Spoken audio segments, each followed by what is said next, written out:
नमस्कार दोस्तों, जन्म मुद्दों की बात धर्मराज के साथ मेरे शो में आप सबका स्वागत है।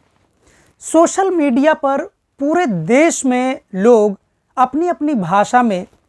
माता सावित्रीबाई फूले को याद कर रहे थे। बहुत सारे लोग जो अन्य विभागों में नौकरी करते हैं वे भी आज हैप्पी टीचर्स डे लिख रहे थे। जो प्रोफेसर हैं, जो बहुजन तबके से आते हैं, वे भी हैप्पी टीचर्स डे लिख रहे थे। और जो छात्र थे, जो बहुजन समाज से आते हैं, वे भी एकजुट होकर सोशल मीडिया के अन्य माध्यमों से हैप्पी टीचर्स डे यानी एक दूसरे को शिक्षक दिवस की बधाई दे रहे थे। मैंने भी अपने वॉल पे शिक्षक दिवस की बधाई दी। मेरे स्क्रीन पे अभी आपको दिख रहा होगा जो मैंने प्रोफेसर हरि नरके की किताब ज्ञान ज्योति सावित्रीबाई फूले पतली सी कविता का अंग्रेजी से हिंदी में अनुवाद किया है। इसलिए मैं भी एक जनता के पत्रकार होने के नाते अपने इस चैनल के माध्यम से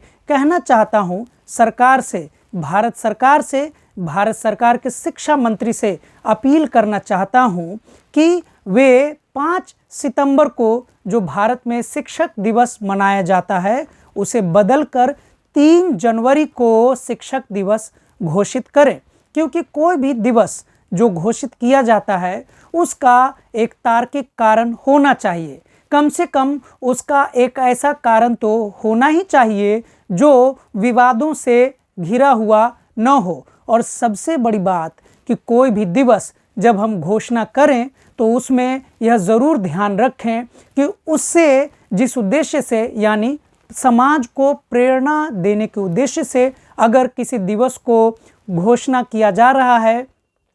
कि आज ये दिवस है, कल वो दिवस है, तो उस प्रेरणा के तमाम तर्क उसके पक्ष में होने चाहिए। आपको लग रहा होगा कि मैं क्या बोल रहा हूँ। मैं ये बोल रहा हूँ कि 3 जनवरी 1831 ईस्वी में एक भारत की बहुत ही क्रांतिकारी बच्ची का जन्म हुआ था जिसे बाद में दुनिया सावित्रीबाई फूले के नाम से जान पाई। जी हाँ, हम सभी जानते हैं कि भारत देश में जो सामाजिक रूप से और राजनीतिक रूप से महात्मा की उपाधि 2 लोगों को ही दी गई। राजनीतिक रूप से जहाँ एक तरफ महात्मा गांधी को महात्मा की उपाधि दी गई, वहीं दूसरी तरफ ज्योतिबा फूले को महात्मा की उपाधि मिली। इसीलिए भारत में बहुत ही सार्वजनिक रूप से 2 महात्मा हैं। भारत जो जाति में बंटा हुआ भारत है, समाज है, यहाँ अलग अलग समाज के लिए 2 महात्मा हैं। जहाँ राजनीतिक नेताओं के लिए, राजनीतिज्ञों के लिए करमचंद गांधी, मोहनदास करमचंद गांधी जी निर्विवाद रूप से महात्मा गांधी हैं, वहीं बहुजन समाज जो भारत की सबसे बड़ी आबादी है उसके लिए निर्विवाद रूप से सच्चे अर्थों में अगर कोई महात्मा है तो वो ज्योतिबा फूले हैं, जिन्होंने जात पात जैसे अंधविश्वासी व्यवस्था पर करारा प्रहार किया, मनुवादी व्यवस्था, ब्राह्मणवादी व्यवस्था पर करारा प्रहार किया और उन्होंने शिक्षा में बराबरी की नींव डाली। ज्योतिबा फूले की पत्नी ही सावित्रीबाई फूले ने साल 1848 ईस्वी में महाराष्ट्र के पुणे में देश का सबसे पहला बालिका स्कूल की स्थापना की। वैसे आप चाहें तो यह भी मान सकते हैं कि ज्योतिबा फूले और सावित्रीबाई फूले को भारतीय सामाजिक दृष्टिकोण से श्रेष्ठ दंपति के रूप में माना जाता है। क्योंकि जिस समाज में पति को ऊंचा दर्जा दिया गया है और पत्नी को निम्न स्तर यानी नीचा दर्जा दिया गया है, ज्योतिबा फूले ने अपने जीवन के माध्यम से जो जैसा जीवन उन्होंने बिताया, जिया, उसके माध्यम से उन्होंने पूरे देश दुनिया को प्रेरणा दी कि दरअसल कोई भी संबंध बराबरी का संबंध है जिसे भाषण के आधार पर ही नहीं कहा जाना चाहिए बल्कि उसे व्यक्तिगत रूप से जीवन में जीना भी चाहिए। भारत में 5 सितंबर का दिन जो शिक्षक दिवस के रूप में दरअसल मनाया जाता है वह डॉक्टर सर्वपल्ली राधाकृष्णन, जो भारत के पहले उपराष्ट्रपति बने और भारत के दूसरे राष्ट्रपति बने, उनके जन्म दिवस को ही शिक्षक दिवस के रूप में मनाया जाता है। इससे पहले कि बहुजनों की आवाज़ क्यों है कि 3 जनवरी को शिक्षक दिवस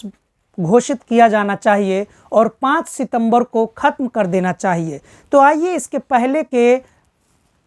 विवाद को समझें। दरअसल 5 सितंबर 1888 को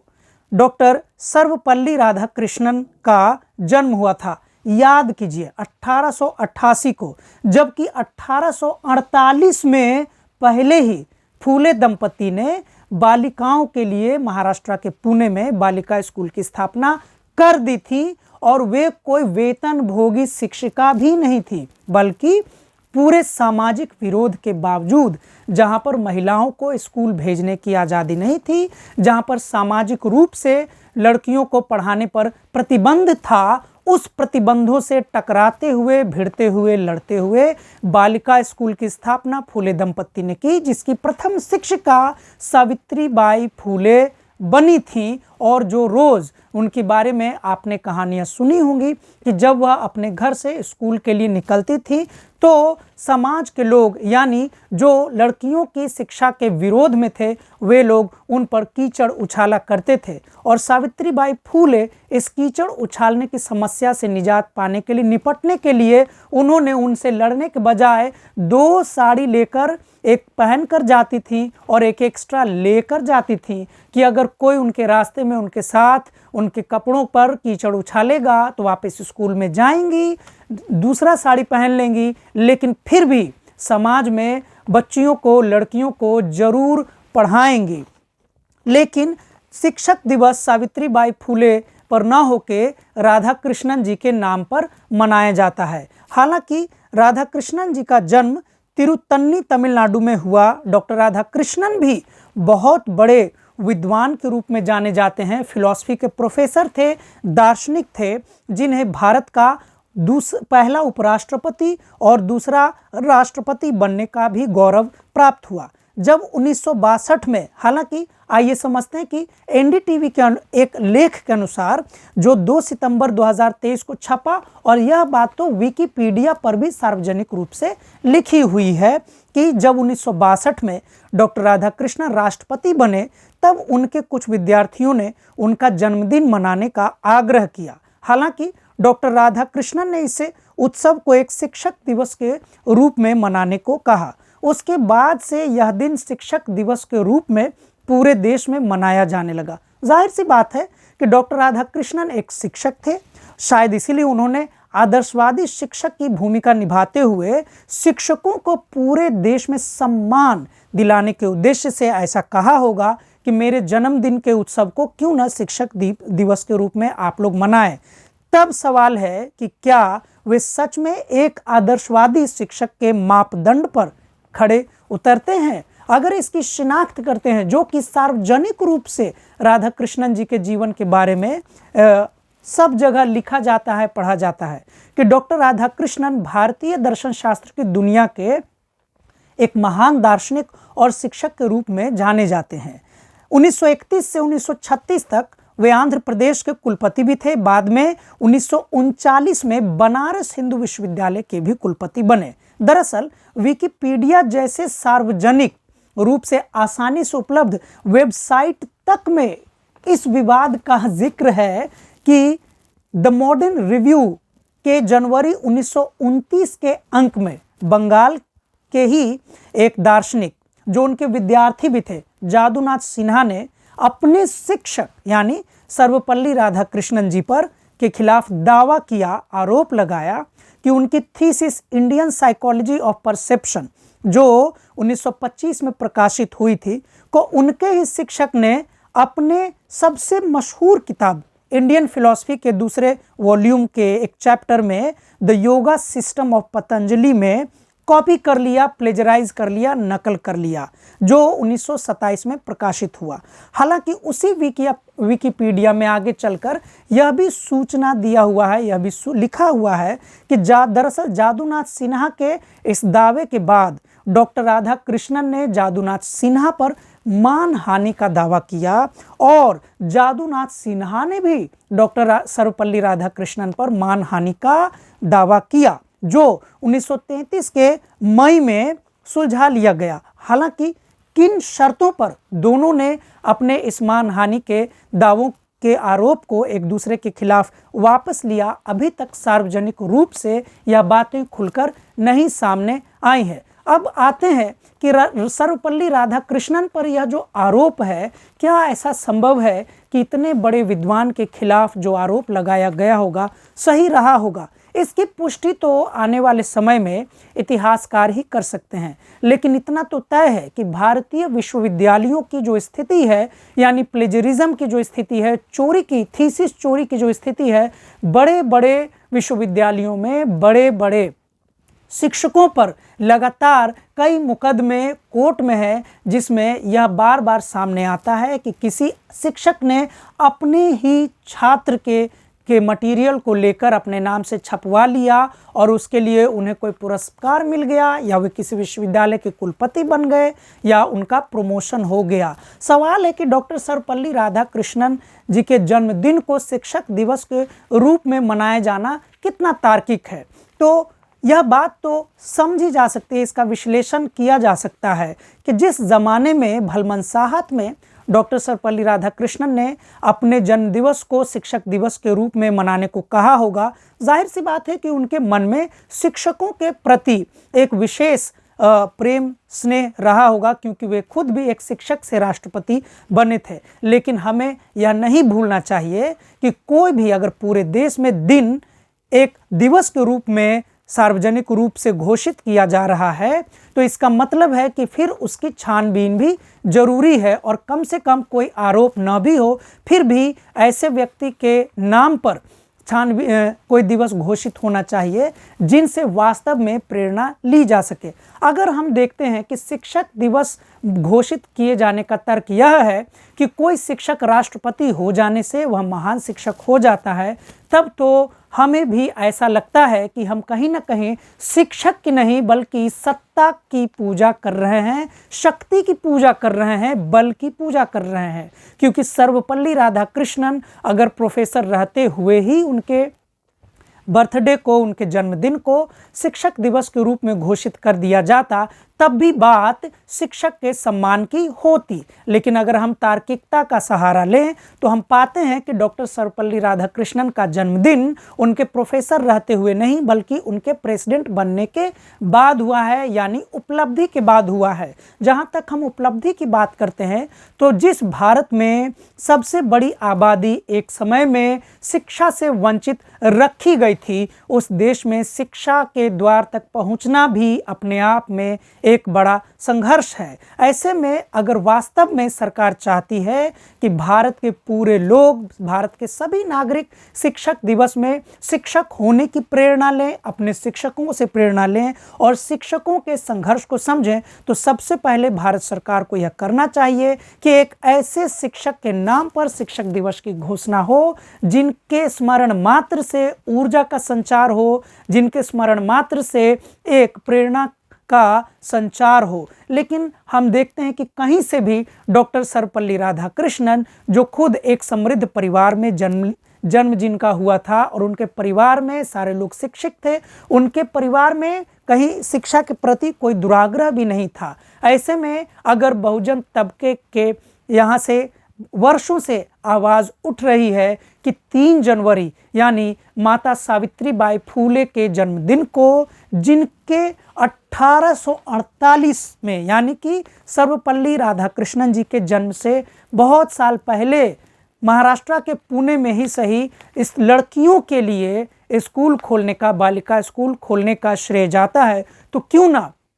इससे अच्छा क्या होगा कि एक वंचित तबके से आने वाली महिला के संघर्ष को देखते हुए जो एक शिक्षक रहीं और आजीवन शिक्षक रहीं, और उन्होंने सच्चे अर्थों में शिक्षा को शिक्षा ही रहने दिया, बल्कि शिक्षा को शक्ति और सत्ता का पर्याय नहीं बनने दिया। उनके जन्म दिवस को शिक्षक दिवस घोषित किया जाए, क्योंकि हम देखते हैं कि भारत में अगर सर्वपल्ली राधाकृष्णन जी के आगरा वाले विद्यार्थियों के बारे में भी हम समझने की चेष्टा करें, तो जहां 2023-2024 में आज भी भारत के विश्वविद्यालय सवर्णवादी वर्चस्व का अड्डा बना हुआ है, ऐसे में आप कल्पना कर सकते हैं कि ज्योतिबा फूले सावित्रीबाई फूले जैसी दंपत्ति के लिए 1848 में लड़कियों के लिए स्कूल खोलने में जिन चुनौतियों का सामना करना पड़ा होगा, जैसे सामाजिक प्रतिरोध के खिलाफ जूझना पड़ा होगा,